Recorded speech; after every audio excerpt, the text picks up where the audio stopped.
Silence enveloped the thick woods, the kind of silence that was distinctly uncomfortable, the wrong kind. The leaves hardly stirred in the wind, and the dense canopy above him swallowed up most of the moonlight, leaving the trail ahead cloaked in dense and shifting shadows. That's when they heard it. A faint, desperate whimper. Sarah paused, her flashlight shaking just a little in her hand. She glanced at the man she was with, Jake, who had also halted, his breath suspended in his throat. "You heard that, right?" Sarah whispered. Jake nodded slowly. "Yeah, but where's it coming from?" Again the sound came, soft yet wretched, a helpless, fragile cry. Sarah's heart tightened. She knew that sound. She had spent years working in animal rescue, and that whimper, the weak, pleading sound, belonged to a puppy. So without further ado, she took a step forward, hers eyes raking the ground ahead. The forest floor was uneven, thick with roots and damp leaves, but something about this place felt wrong. Then her flashlight beam fell on something small and shivering at the base of an old, gnarled tree. Her breath hitched in her throat. A little golden puppy, just a few weeks old, curling up against the cold ground. It was shivering, with damp fur matted with dirt. Its narrow body barely concealed its ribs, and when Sarah approached, the puppy barely moved, as if all hope were lost. "Oh my God," Sarah whispered, crouching next to the little creature. Jake inched closer, his voice quiet but insistent. What is a puppy doing out here all by itself? There was no mother in sight, or any other dogs. Holding out her hand, Sarah lightly touched the puppy's fragile body. It was cold, too cold. And then something caused her to freeze. The earth beneath her fingers felt disturbed. Software as if it had just been dug up. A shiver crept up her spine. She looked up at Jake deliberately. The worry on his face had turned to something darker. He had felt it too. Sarah swallowed hard. "Jake, I have a feeling there's something buried here." The words cast a chill across the air. They made eye contact. One full of non-verbalized terror. The whimpering puppy, the ripped-up ground. Whatever it was that had been buried nearby, it was not good. And they were about to discover the chilling reality. Sarah's breath was shallow and her heart beat against her ribs like a caged bird. The air around them was feeling denser now, as the forest itself seemed to hold its breath, waiting. Jake swallowed hard. "Are you sure?" His voice was low, cautious. Sarah did not reply right away. She didn't need to. The ground under her fingers was loose, freshly disturbed. And that could only mean one thing. Something was buried here. The puppy gave a weak, broken whimper, moving its body a little in the dirt. Sarah's stomach twisted. It was as though the wee little creature knew what lurked below. Jake exhaled sharply. "I don't like this." Neither did she. But they had no choice. Sarah braced herself, shaking damp leaves and dirt off with shaking hands. The ground was softer than it ought to have been. The further she excavated, the more she sensed it. Something solid beneath the surface. She ran her fingers along a piece of fabric. Then she recoiled instinctively, her pulse racing. The flashlight in Jake's hands flickered fitfully, throwing erratic shadows over the ground. "Oh, God," Jake murmured. "That's cloth. Someone buried something in this place." Sarah's breath hitched. Not something. Someone. The puppy whimpered again. This time, its tiny body attempted to crawl forward, pushing the dirt with its frail paws. Sarah's voice emerged barely above a whisper. "I believe it was left here to protect this place." Jake gazed at her, his face ashen. What do you mean?" Sarah tugged at the fabric with shaking hands. It was moist, fit to bursting. But as she pulled it loose, her fingers bumped something solid. A wooden box. Jake let out a slow breath. "That's a crate." Sarah nodded, her throat dry. "And we need to open it." Neither of them wanted to. But they had come this far. Jake leaned forward, his fingers curling around the wooden lid's edges. It was half rotten, splinters all but exploding from under his grip. He inhaled, then raised it. They were struck immediately by the stench. Sarah choked, her arm flying to her mouth. Then it was like the sharp, telltale smell of putrefaction. Jake coughed, stumbling back. "What the—" Then the flashlight played over what was inside the box. Sarah felt herself freeze all over. Inside the crate were tiny bones, and next to them, a tarnished collar with a shattered tag. The puppy gave a desperate, heart-wrenching call. Sarah couldn't breathe. "Oh my God," she whispered. Jake ran a trembling hand through his hair. Someone buried this dog here." Sarah's stomach turned painfully in the knot.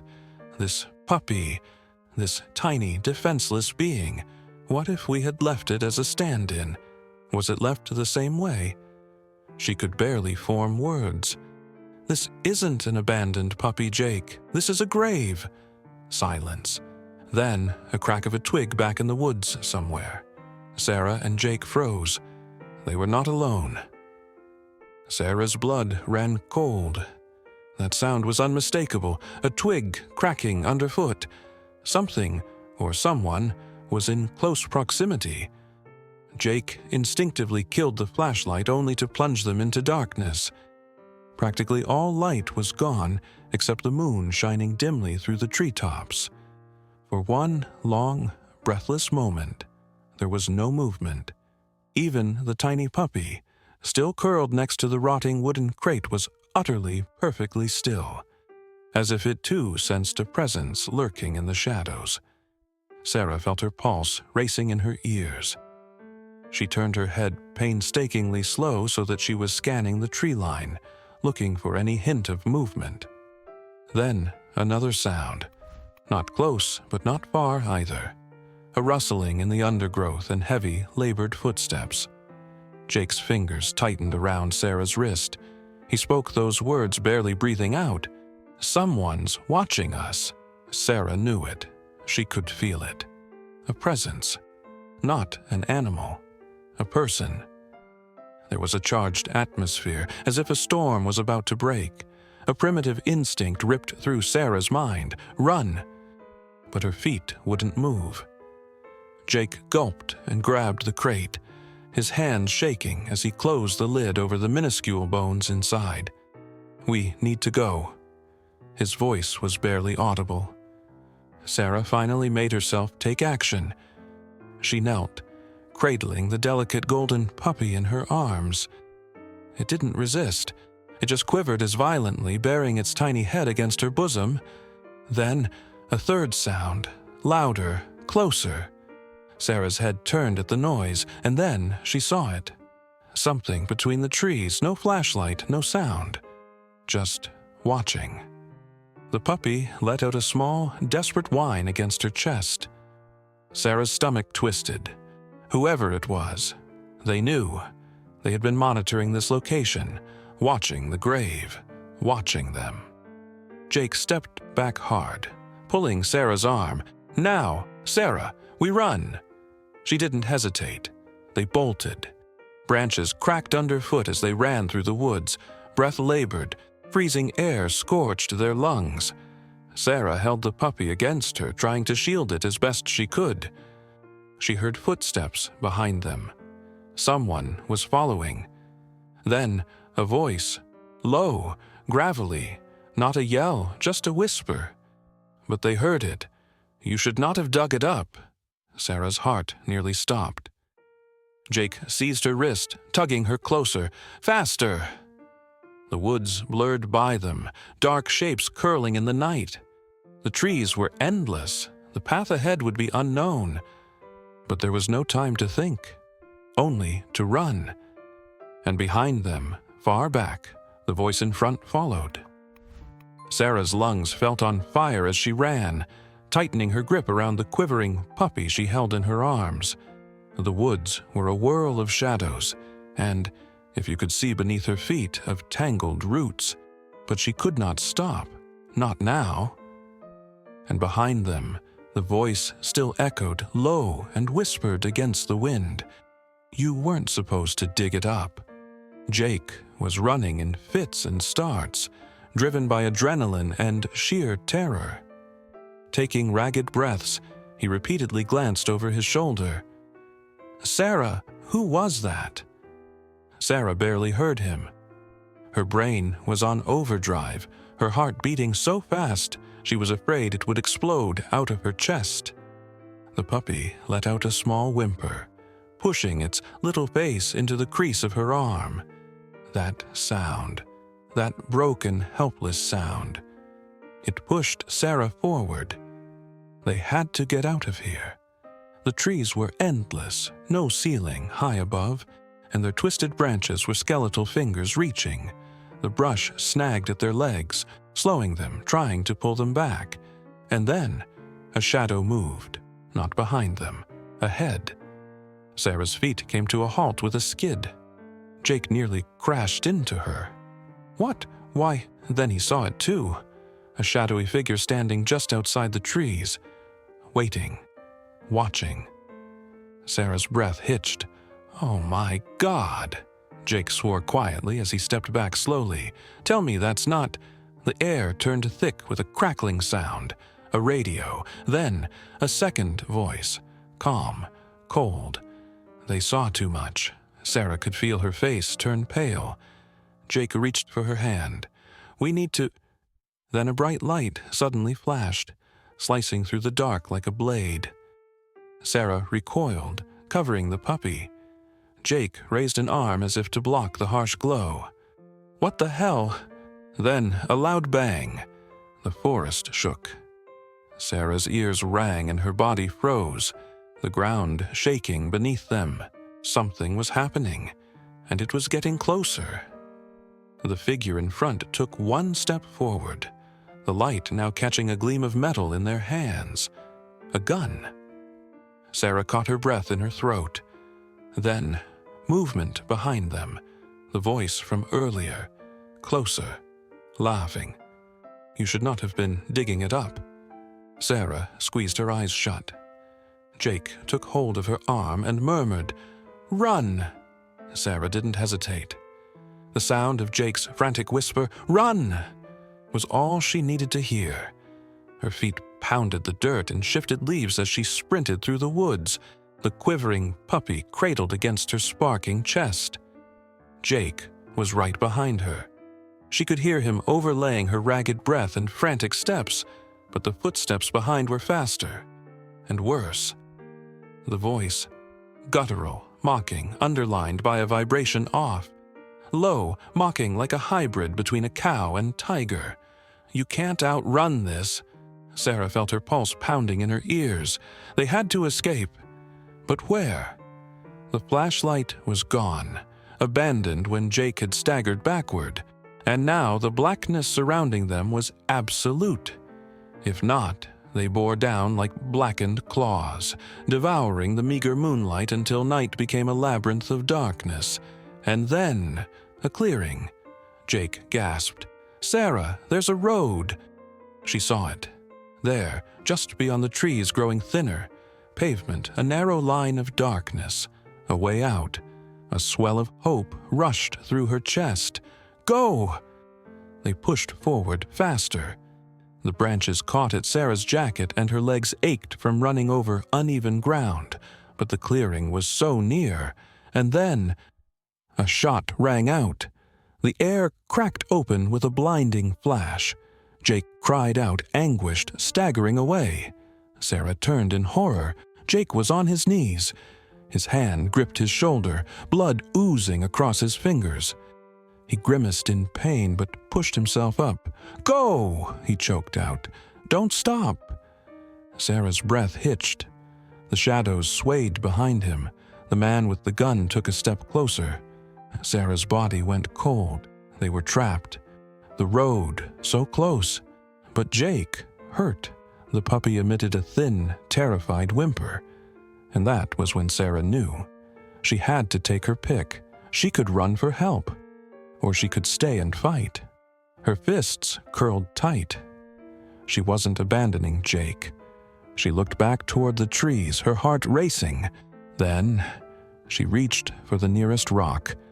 And when the figure stepped forward, gun raised again, Sarah did the only thing she could. She threw it hard. As soon as the rock struck its target, the forest erupted into chaos. Jake shot up, Sarah seized him, and they ran. But this time, the man in the shadows was not alone. And whatever awaited them in the woods was much worse than a gun.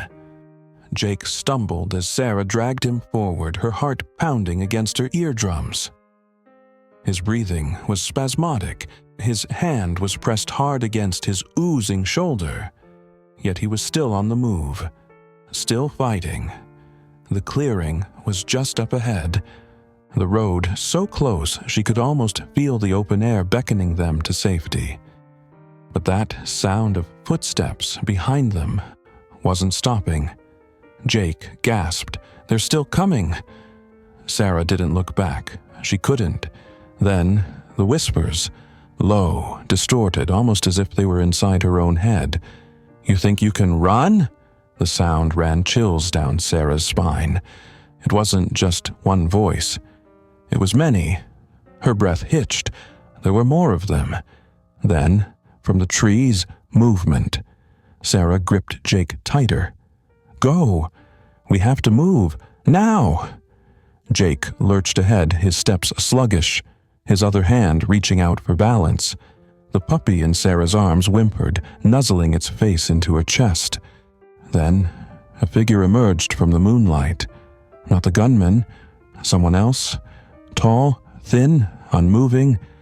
All that was visible was a dark hood covering their face, a strained posture, hands dangling at their sides. Sarah's chest tightened. "Who the hell?" Jake grabbed her arm. "Sarah, we have to go." Sarah's feet hesitated. Something felt wrong about the way the hooded figure stood there. The way their head tilted was strangely not human. The road was just behind them. If only they could run now. If they could just get to the other side. The hooded figure moved closer, then another. Jake cursed under his breath. Not waiting for this. He grabbed Sarah and pulled her toward him, and they ran. The trees flew past them, the air edged with cold. And then, the headlights. A car, a real, actual car. Sarah could have sobbed. She ran faster, waving her arms wildly. "Stop! Please! Stop!" The tires screeched as the car slowed, the driver just a shadow against the blinding glare of the headlights. Jake lurched to the front, holding on to the side of the car for balance and trembling. Sarah turned. The hooded figure was gone. The trees behind them were sparse. The whispers had stopped. The driver's window came down. A middle-aged man whose face was etched with anxious lines leaned out. "Are you two okay? What the hell happened?" Sarah's breath came shakily, the adrenaline still pumping through her. She couldn't even find words. Jake simply breathed one long puff and muttered, "Drive." The man blinked. "What?" Jake's complexion was pale, his eye sockets hollow. Answered in an awed, terrified whisper. "Just." Drive tires squealed lightly against the wet street as the car flew down the empty road. In the back of the car, Sarah held the tiny, quaking puppy against her, her heart still pounding in her ears. Jake sat in the passenger seat, ashen-faced, his hand still clamped over his bleeding shoulder. The driver, a middle-aged man named Tom, kept looking at them in the rearview mirror, his brow furrowed in confusion and concern. "What the hell were you both doing out there?" Tom asked, his voice frayed with disbelief. "You look as if you've seen a bloody ghost." Sarah's throat was too dry to answer, because the truth was, She didn't know what she had seen. The whispers, the hooded figure, the voice that had said, "You should have never dug it up." She shuddered. Jake exhaled shakily. "We found something." Tom chuckled humorlessly. "Yeah? What, a damn monster?" Sarah and Jake did not respond, and then that silence went on for far too long. Tom's hands gripped the steering wheel tighter. "Oh, come on. Don't tell me." Then, the headlights flickered. The whole of the car's electronics had hiccuped for a second. Tom swore, banging on the dashboard. "What the hell? Stupid engine!" The radio crackled to life, a burst of static, then a voice, software wrong. "You're not supposed to dig it up." Sarah's blood turned to ice. Jake stiffened. Tom furrowed his brows. "What did you just say?" Jake's voice was hoarse. "That wasn't him." The radio hissed again. "You can't escape this." Then, the headlights died. Everything went dark. The car fell into blackness. Sarah's breath hitched. The trees outside the window became a wash of shadows, and for just a moment she thought she saw something moving. Tom swore, slamming on the brakes. The car screeched to a halt as its tires skidded. Then, silence. No engine hum, no sound at all. Only the blunt, thick silence of the night. Tom fumbled for his phone. "Hell no, fuck that. I'm calling somebody." He pressed the screen. No signal. Sarah squeezed the puppy closer, its tiny body shaking violently. Jake's breath was shaky. "Sarah!" His voice was tight, strained. Sarah turned to look at him, and then she saw it. Through the windshield, centered in the center of the road. A hooded figure, not moving, just waiting. Sarah's stomach twisted. "It followed us," Jake whispered. Tom's voice wavered. "Okay, that's not normal." Sarah couldn't move. Then, the figure lifted an arm and pointed directly at them. The radio crackled back on. This time the voice came from inside the car. "You should have left it buried." Sarah's heart stopped. Then, the headlights came back on, and the figure was gone. Yet the whisper remained, right beside her ear. "You still can." All of Sarah's body locked up. That whisper, so close, too close. It no longer came from the radio. It was inside the car. She sensed it as a breath on her skin, an invisible presence, but also a palpable reality. Tom was gripping the steering wheel with white knuckles. His voice was a tremor barely contained. Did you two hear that?" Jake didn't answer. His face was tense, his breath short. He wasn't looking at Tom. He was staring at the rearview mirror. Sarah followed his gaze, and her blood ran cold. Because in the mirror, someone was in the back seat, right beside her. A dark figure sitting absolutely still. No face, no eyes, but she could tell it was watching her. She drew a breath that caught in her throat. Her body refused to move. And then the thing tilted its head and whispered, "Turn back!" Sarah's whole body lurched forward. "Drive!" Tom did not need a second invitation. He stomped on the gas, and the car surged forward, tires screeching on asphalt, mourning the absence of the hooded figure. Sarah turned her head toward the sound. The back seat was empty. Her stomach twisted. She knew what she saw. Jake was shaking. He had seen it too. Not Tom. He was looking at the road. "I don't know what the hell that was, but I am getting us the hell out of here." Sarah's heart pounded. "Where are we going?" Tom shook his head. "Next town. There's a gas station about a few miles, you've noticed. We'll end there. We'll call law enforcement. We'll get help." Sarah nodded. Anything to keep moving. But something felt wrong. The puppy on her lap whimpered again.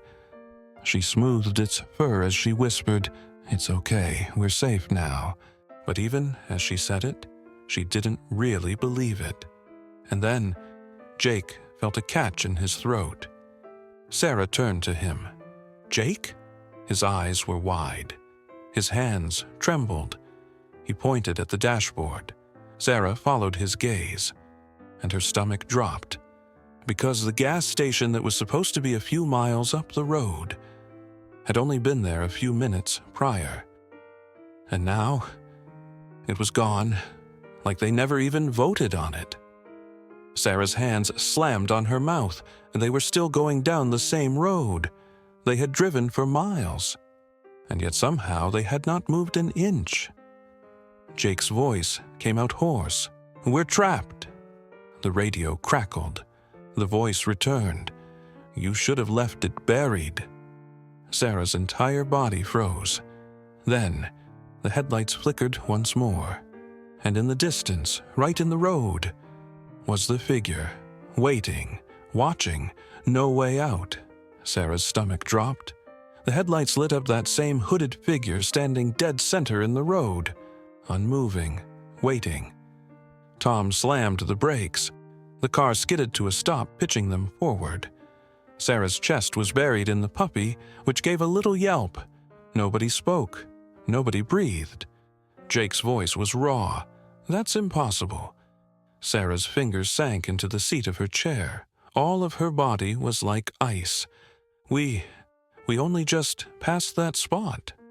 Tom's jaw tightened, fingers gripping the steering wheel. "I don't give a damn what the hell is going on," he hissed. "I'm not stopping." He slammed the gas pedal. The engine bellowed, tires screeching as they dove forward.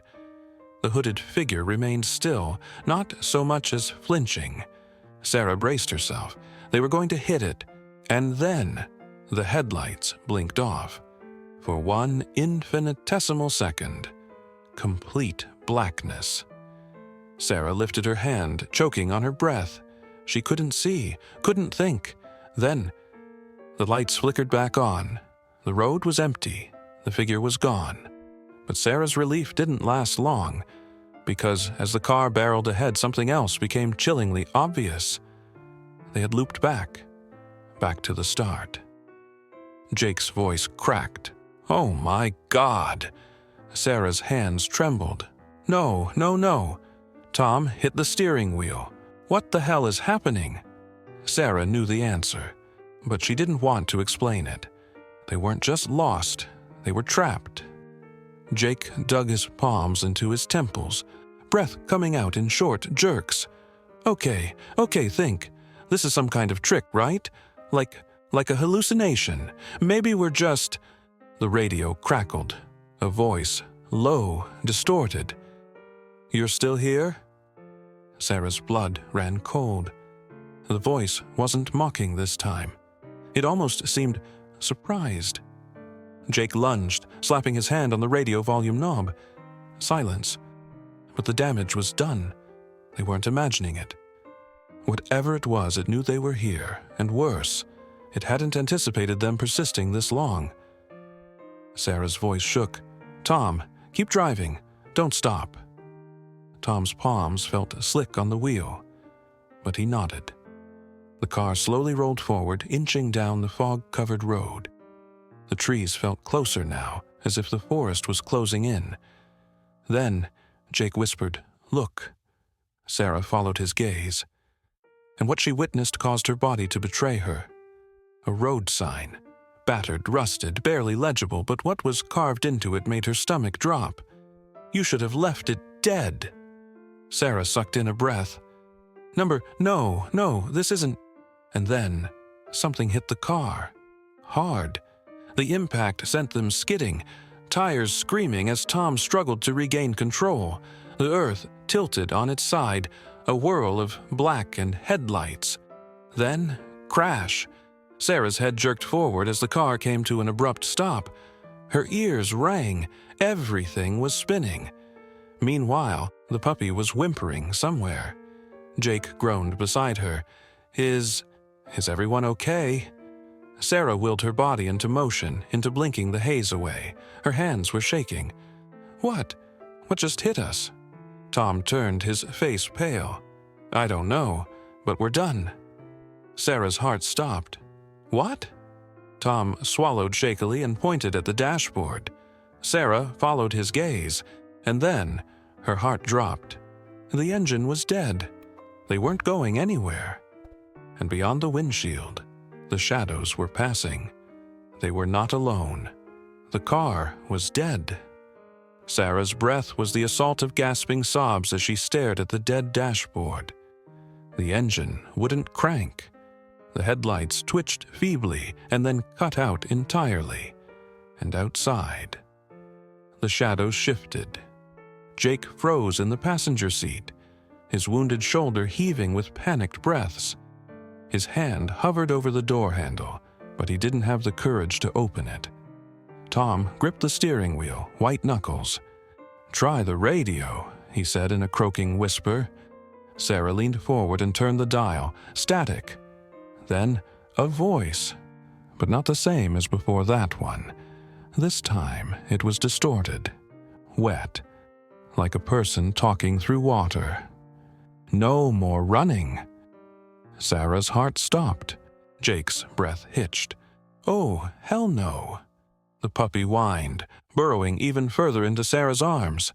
Its small body convulsed violently. Then a soft tap. Against the passenger window, Sarah and Jake spun around. A handprint pressed against the glass. But no one was there. Jake swore under his breath. He lunged for the door handle as if to flee, but Tom stuck out a hand, halting him. "Don't move!"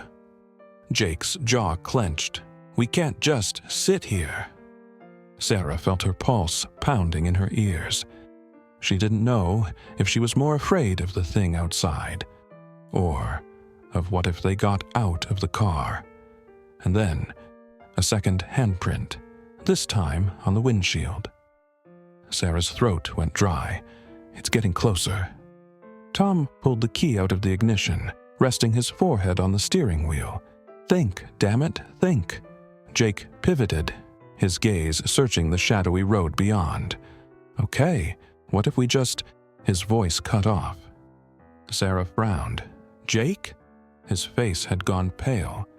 She traced his gaze slowly out the driver's side window, and then her stomach dropped. A figure waited at the edge of the trees, not the hooded figure, something else, something taller, thinner. Its limbs were off, too long, too stretched. Its head turned at an odd angle. Sarah's body refused to move. The cloaked figure stepped forward. It moved slowly, methodically. The radio crackled again. "You should have left it buried."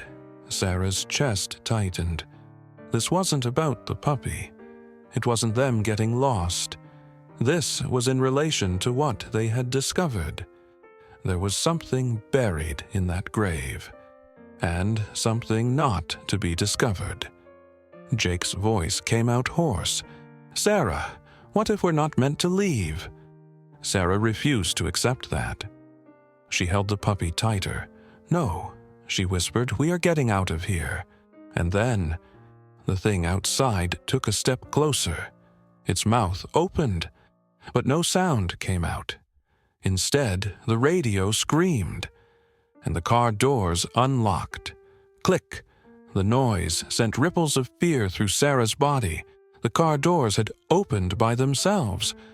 The radio screeched further, her breath catching as the noise twisted into a chorus of static and twisted voices blending into one another.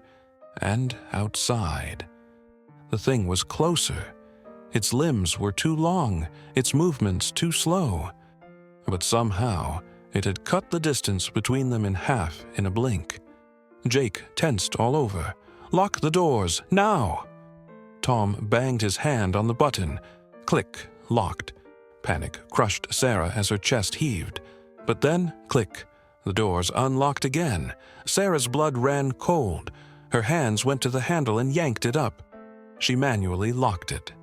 But the moment she did, click, unlocked. Jake cursed under his breath. "It's embedded in the damn car system." Tom's hands were trembling. "That's not possible. That's not—" Sarah's voice was raw. "It is now." The puppy in her arms wriggled and cried weakly, burrowing deeper against her, and out the window. The thing was almost on the hood. Sarah had never seen anything move like that. It wasn't running. It wasn't walking. It was moving forward, almost as if it wasn't touching the ground at all. Then it stopped, just in front of the car. Sarah's heart was pounding. Then it reached out. A long, skeletal hand, fingers too thin, too sharp. Sarah's throat constricted as it pressed its palm against the hood.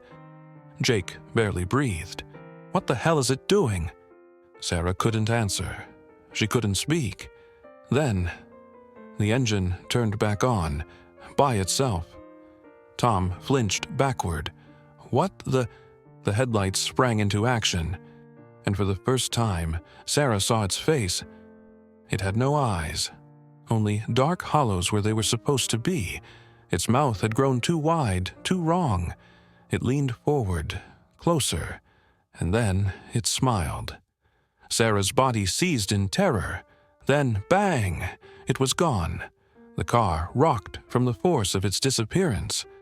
The air went deathly silent. The radio cut off. The night was still. For a long moment, nobody moved.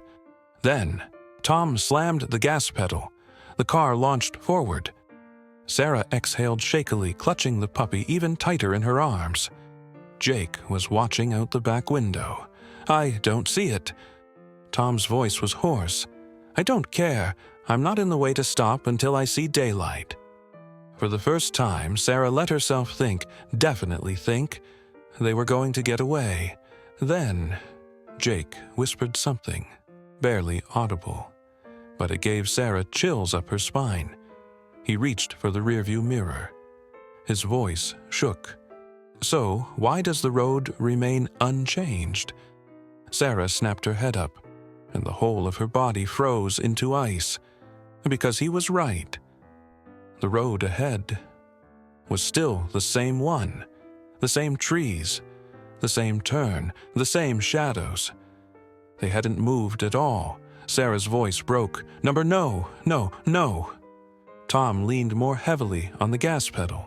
"This isn't happening." Jake's hands trembled. Then, the radio spluttered back to life. The voice was soft, mocking. "You never got it, do you?" Sarah's breath caught. Then, the car jerked violently, and everything went black. It sent Sarah's whole universe askew. The car was spinning. Her skull hit the window, her sight going blurry as they swerved off the road. Jake was yelling. Tom was swearing. Tires screamed on pavement. Then, impact. A sickening jolt. Sarah became weightless for an instant and then collided with something unsparing. The airbag detonated against her chest, forcing the breath from her lungs. Then, silence. For a long moment, Sarah remained still. Her entire body was shaking. Her heart thudded inside her ears, her fingers clutching the tiny, whimpering puppy in a death grip. Jake moaned somewhere next to her. Tom took a quick, pained breath. "Everyone, okay?" Sarah dragged her head up, grimacing. Her vision swam. The windshield was cracked.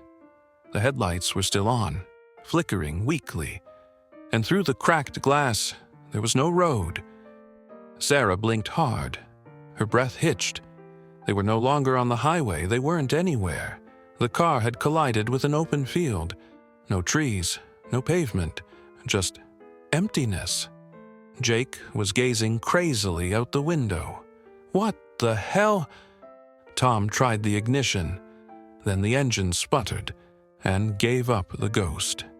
Sarah's stomach tightened. "No," she whispered. "No, no, no." She faced back toward the road they had arrived by, only it wasn't there. The highway was gone, as if it had never existed. Jake's voice was raw. "Where the hell are we?" Sarah couldn't answer. Her heart was a pounding drumbeat of panic. Then, the radio clicked on. Soft static filled the air. and amid it, a familiar voice. "Almost there." Sarah froze. The puppy gave a little cry in fear. Jake swallowed hard. "Did you hear that?" Tom's hands quivered over the wheel. Who keeps talking?" Sarah's breath was shaky. Then, the car doors unlocked. Click. Sarah's heart stopped. Jake whispered, "It's here." Sarah turned slowly, and her whole body stiffened. Because outside the windshield, the hooded shape was waiting. And this time, it wasn't alone. In the background, others were coming forward. Tall, unmoving, surrounding them. Jake's voice was a whisper. "Oh, God!" Sarah couldn't breathe. Then, the radio crackled again, and the voice smiled. "You never left." As she emerged from the car, Sarah's feet felt heavy in the damp earth, breath shallow. The figures stood still, neither moving. They formed a perfect circle, their hoods hiding whatever was inside. Sarah could feel her pulse throbbing in her ears. The air felt dense, as though she were moving through something her body couldn't understand. Jake was behind her, whispering, "Sarah, please, get back in the car." Tom gripped the steering wheel tighter. "This is insane. Just get back in." But she couldn't. Somehow, she knew. They weren't going to leave until she did this. Sarah stepped forward again, the puppy quivering in her arms. Its small heart raced madly as its gaze riveted on the hooded figures, and then they moved. Not all of them, just one. The tallest of the group stepped forward, its motion slow, measured. Sarah's breath caught. From underneath its hood, something stirred. A voice, but not a voice. More like an impression, a feeling, like a vibration in the air, like words were being stamped right into her head. "Return what was lost." Sarah's chest tightened. She gazed down at the puppy in her arms. Her hands trembled. She couldn't have explained it, but she knew that this wasn't just any abandoned puppy. She had sensed it from the moment they discovered it. Something was wrong. Something was missing. Jake gritted his teeth. "Sarah, don't!" But Sarah knew what needed to be done. Her hands trembled as she began lowering the puppy. The small creature cried, gazing up toward her. Sarah's heart twisted. "I'm sorry," she let go. When the puppy's feet hit dirt, the ground trembled. The atmosphere around them lurched as Sarah staggered back. The figures all bowed their heads in unison. A long, unnatural hum ruptured the night. Jake grabbed Sarah's arm. "Sarah, run!" But she couldn't. She was frozen, watching. The dirt under the puppy splintered, and then it began to sink. Not as a beast falling into a pit, like it was being absorbed. Sarah's stomach twisted. What the hell? The car radio was shrieking with static. Then a voice, not distorted, not inhuman, a child's voice. "Thank you." Sarah's chest tightened. Her brain was screaming at her to run. And then everything went dark. Sarah was swallowed whole by darkness. For a split second she thought she was dead. There was no sound, no air, just emptiness. Then a whisper, not a voice but a memory. "You shouldn't have dug it up." Sarah's lungs screamed. She laughed, and her body jolted wildly back to reality. She was on the ground, face down. The ground was wet against her palms. It was hard to breathe, stifling and heavy. The stink of wet earth and rot hung on her skin. Slowly, she lifted her head, and her heart stopped. The field was gone. The figures were gone. Even the car was gone. Sarah was alone. Her breaths were short and panicked, coming out in bursts. No. She spun around, searching the area. She was in a cemetery. The trees were bent and wasted, their branches stretching like entreating hands. Gray tombstones surrounded her, old, crumbling, moss-covered. But it wasn't the graveyard itself that turned her stomach. It was the freshly dug grave in front of her. Sarah staggered forward. The soil surrounding it was disturbed, as if something had recently been buried there. And then she saw it. A little wooden sign, quick carved. She squinted through the fog. Sarah Evans, her own name, carved into the wood. Sarah's legs buckled. No, this isn't real. Her hands clawed at the dirt. She dug, fingers ripping through the soaked earth, nails raking against the roots below. The instant she felt something solid, an icy wave of air surged through her chest. She pulled harder, tugging at whatever lay beneath. And then she saw it. A box. A wooden box, old and rotting, barely holding itself together. She trembled violently, bringing it out of the ground. The lid was loose. She shouldn't open it, but she had to. Sarah inhaled, deep and shuddering, and she lifted the lid. Inside was a collar. Old, rusted, the tag barely legible, but Sarah was still able to read her. And when she did, she stopped breathing. The tag read, "Sarah's dog, returned to owner." Sarah stumbled back. A violent churning began in her belly. She knew this collar. She'd seen it before. On a dog she had loved, a dog that had died, a dog she had buried. And then her memories crashed back into her mind. The night she had lost him. She had cried so hard she couldn't breathe. The way she had folded him in woods as he did.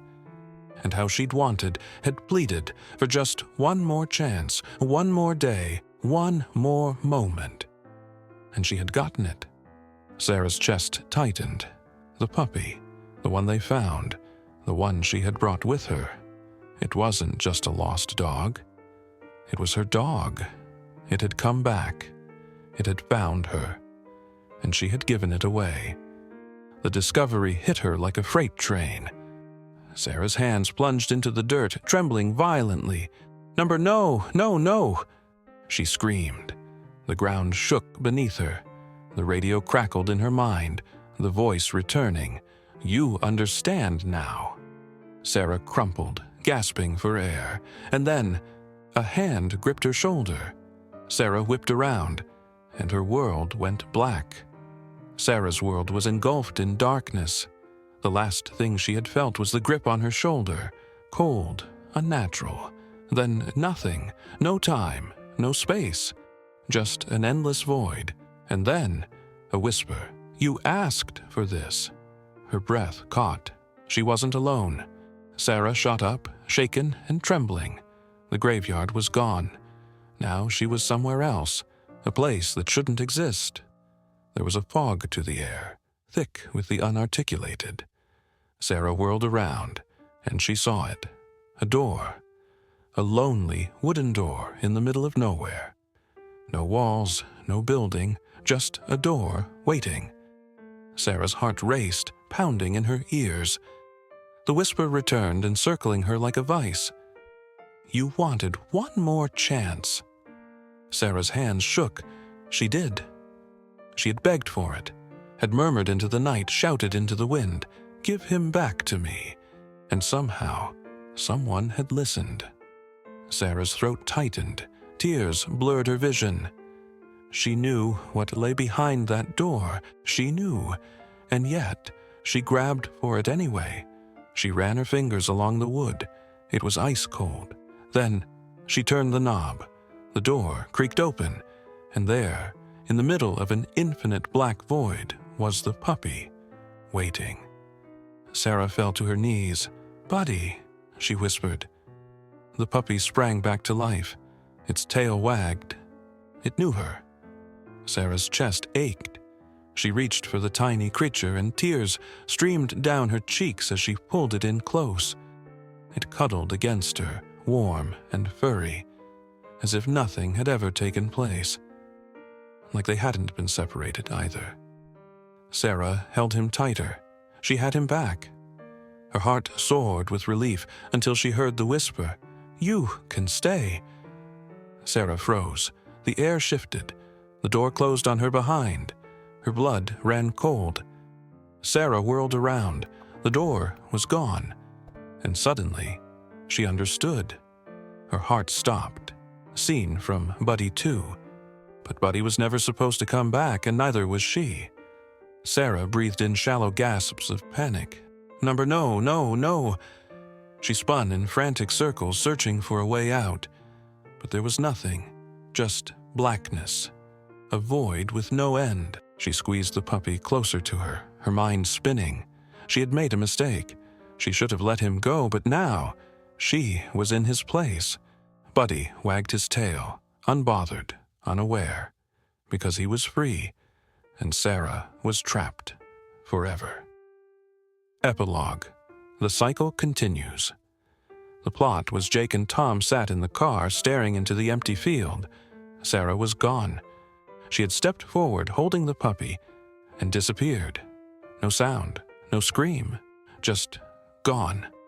Jake's hands shook violently. "We need to get out of here," Tom said, his throat raw. Jake didn't move. She was right there. Tom's hands gripped the wheel tighter. "Jake, look."